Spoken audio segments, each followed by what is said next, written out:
Hi Gemini, welcome to your November 2019 Astrology 33 bonus love reading. Thank you to those of you who've liked, viewed, shared, subscribed, and donated to the channel. I appreciate all of that. And also for those of you interested in booking a personal reading with me, just check out the description of the video for all the information you need there.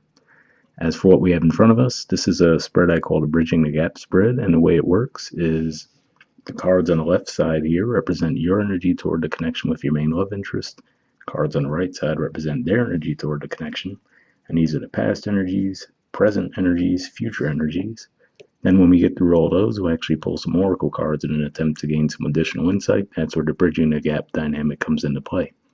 As for the decks being used, on the left side we have the Lover's Path Tarot, on the right side we have the Tarot of Sexual Magic. Alright, so with all that out of the way, starting with the past energy on your side, we have the Eight of Staves and the Princess of Staves. So these are actually both the wand energy, so fire energy. And what this can be saying to me is this could just be saying that you might have had a very communicative connection with them in the past, or at the very least you might have been communicating with them quite frequently.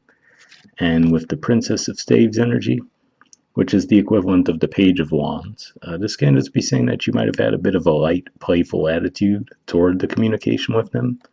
So that's primarily what I'm picking up on there. And what I do say with this deck in particular, even though the Page energy doesn't represent any specific sign in the fire sign group, I do view it as a bit of a Sagittarian energy since she's on the horse there.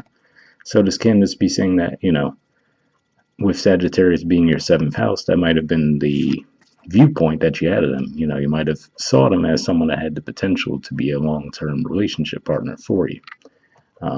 But yeah, more than anything, I'm picking up on more of the playful, fun vibe that you might have had with this person in the past, as far as the way you communicated with each other. And possibly could have been some travel involved too with this card, because the Page of Wands does make me think of travel. So maybe this was someone that lives at a distance from you. So maybe a lot of this communication could have been going back and forth online, text messaging, you name it.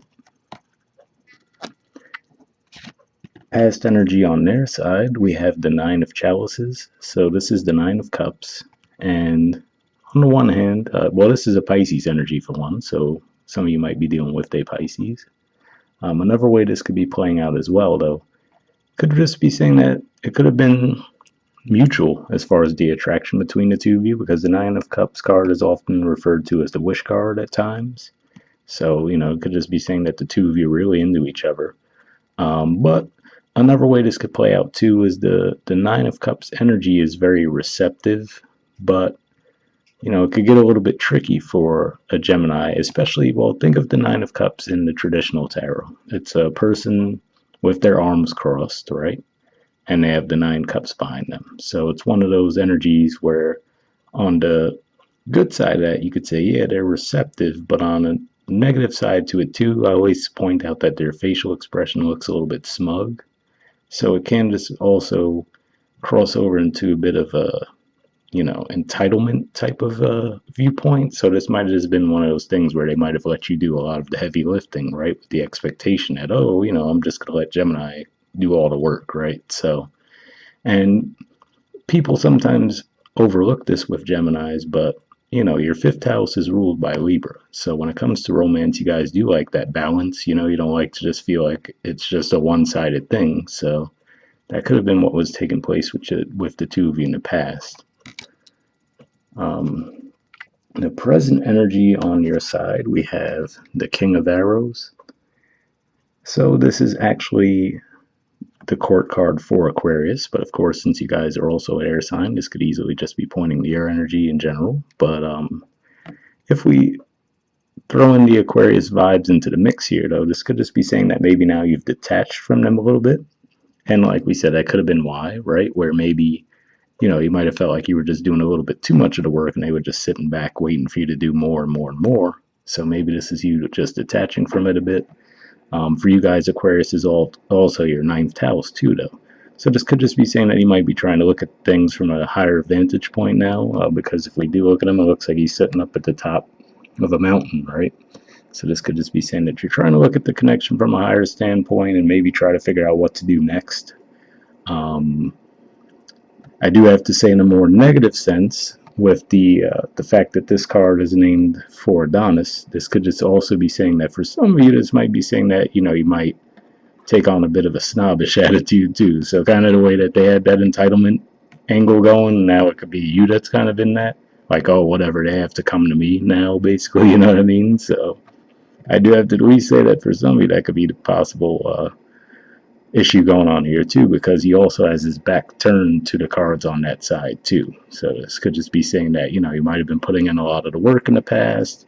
They were just taking, and now you're like, all right, well, whatever. I'm gonna let them come to me now, right? So that could be what's at play there. Present energy on their side, we have the Tower and the Chariot. So this is interesting because these are actually both 7 energies. The 16 reduces to 7, and then this is clearly the 7 here too. And what I always point out with the Tower card, you know, it's the card right after the Devil. So to me, this is usually one of those things where if someone's coming out of ego, this is a bit of a divine intervention type of energy. So again, if this was how they were approaching you, you know, where you might have felt like they just maybe they were enjoying the interaction between the two of you, but they also just almost in a way felt entitled to it. Like, oh, cool, Gemini's going to do all the work and I'll just sit back here and do nothing, right? So it could just be saying that maybe with you detaching from them now because you got maybe grew tired of that dynamic, now they go through that Tower moment. But I mean, the positive thing there is that if that is the case, given that this is underneath it, to me it shows that after the Tower moment, it will actually get them back on their right path, you know? So you can look at that a few different ways, which is to say, I wouldn't say it would absolve them of all guilt if they were being that way with you in the past, but I would say that, you know, it does show that it's not like it's who they are. You know, it could have just been as simple as a misunderstanding. You know, maybe they just got caught up in it and started enjoying the attention that they were getting from you and didn't realize that, oh, you know, maybe Gemini needs something in return. You know what I mean? So it could have just been one of those things where now they come to the realization, like, oh, okay, maybe I should have been doing my part as well, right? I mean, the Chariot does require 2 to get moving, so that could be the realization that they come to there. For some of you, you know, the keyword for this card in this particular deck is betrayal, and it looks like, obviously, it looks like someone's discovering a third party thing there, but I'm really not picking up on that in this particular scenario. So it's not really what I'm seeing. Of course, that could be the case for some of you. Where either they had a third party thing going on or you did, and that was discovered, and then, you know, maybe broke apart.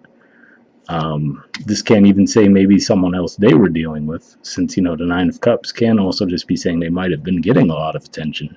So maybe that was part of why they weren't putting in the work either. If they just had a lot of offers coming in, they were just sitting back enjoying it, right? Like, oh, okay, cool. I don't really have to do anything. Everything's going to come to me. And maybe one of the people that they were connected with, you know, might have brought this dynamic into play, and then that might have snapped them out of it a bit.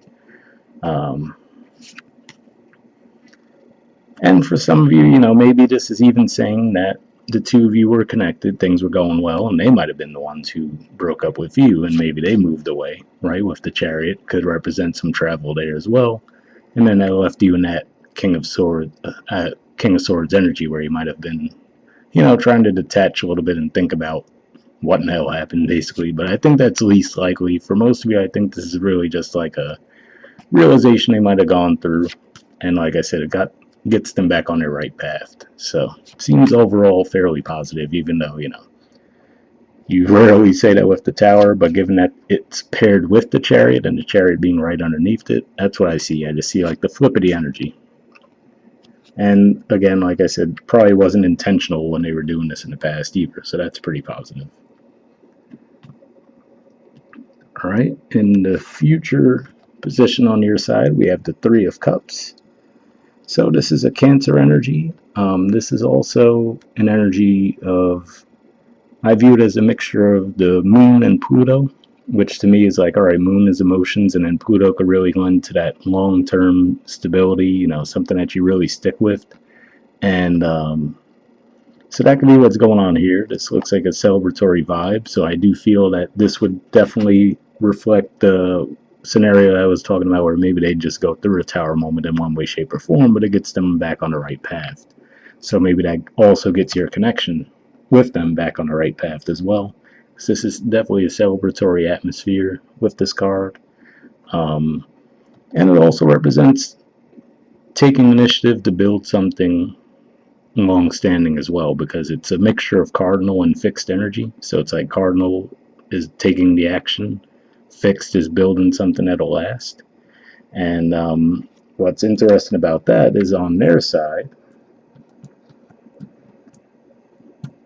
if I could ever pick up the card, seriously, it always happens in this position too. Apparently, I need to grow nails.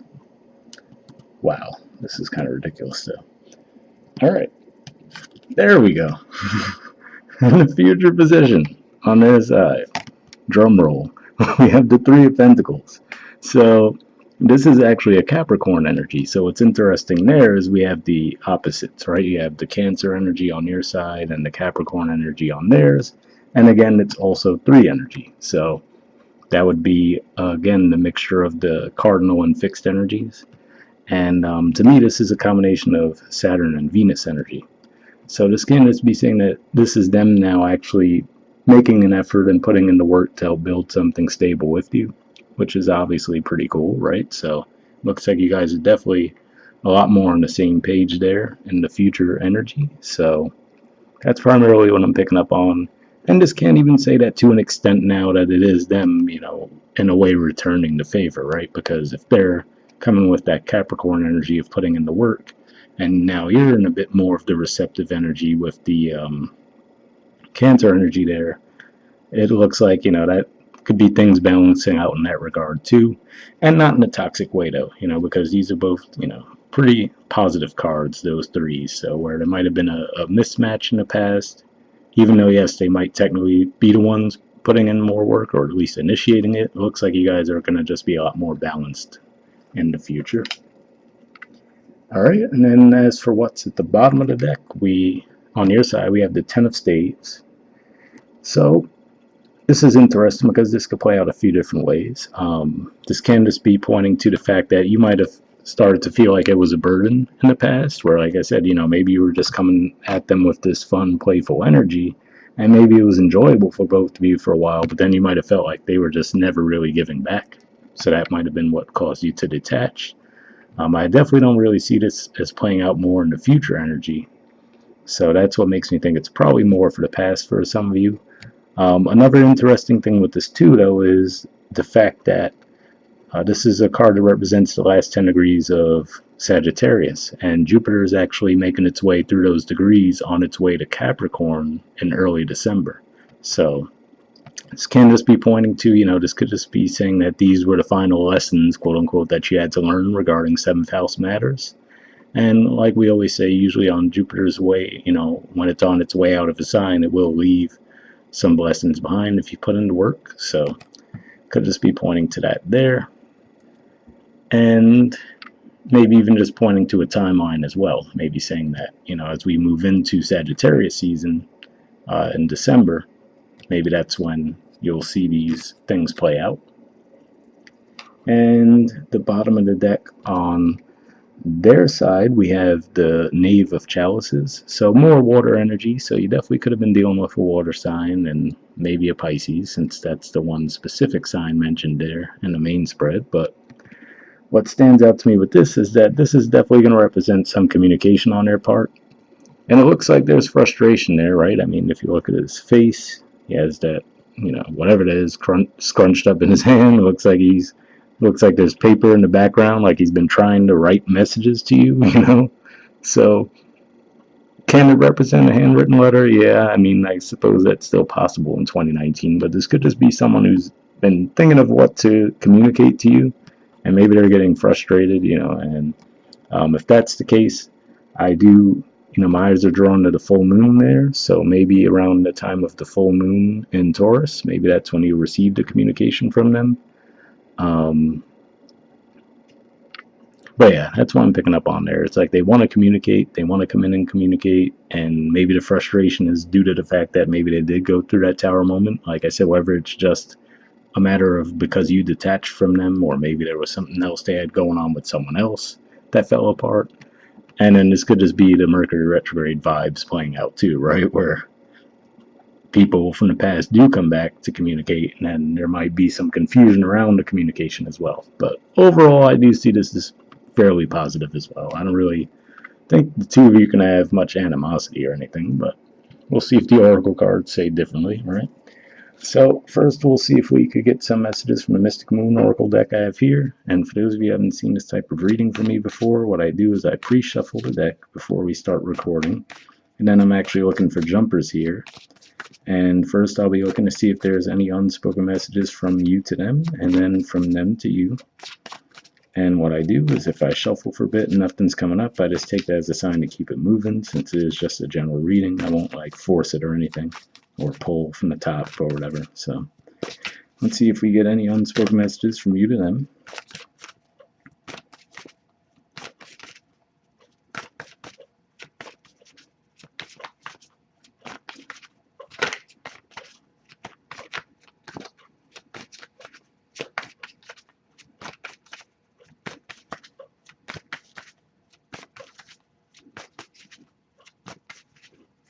Alright, nothing coming up yet, but I'll shuffle a little bit longer before we move on.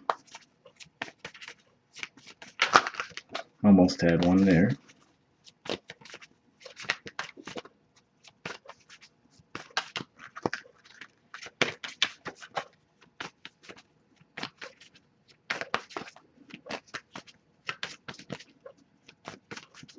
Alright, nothing coming up there, so next we'll see if there's any unspoken messages from them to you.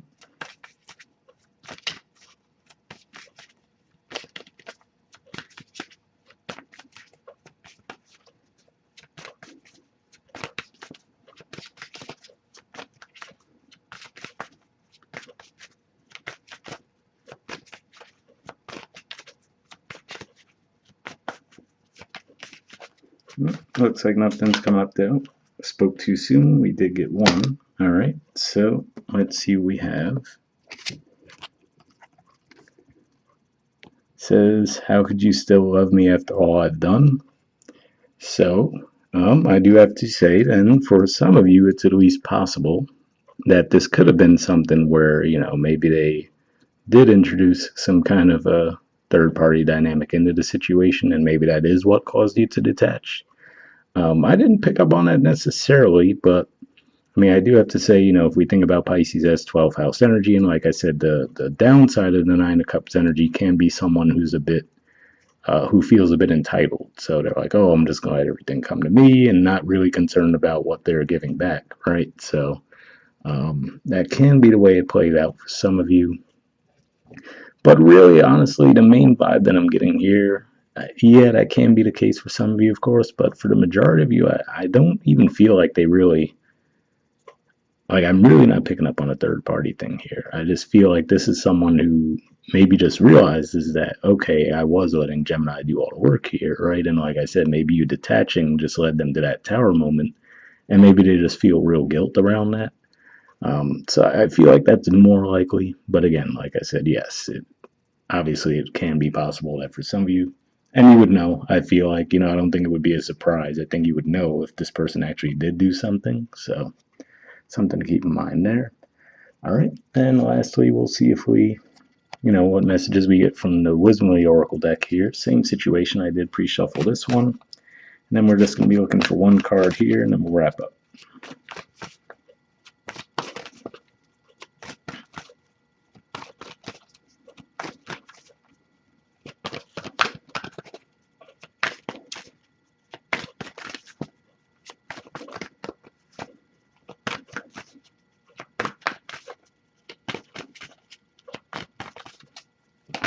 Oh, there we go. Got one.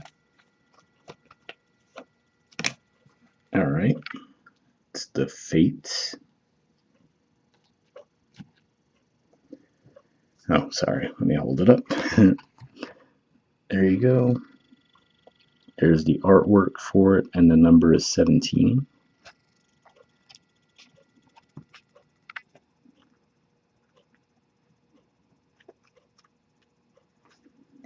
Okay, it says, fate Karma, acceptance that there are things you cannot change and knowing what those things are.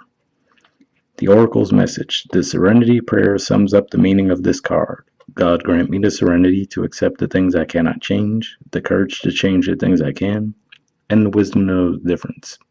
There are things in your life you will never have control over. The conditions brought on by the evolution of the collective, by nature, and by your past experiences may be fated, preordained by Spirit for a greater purpose you cannot understand in this lifetime.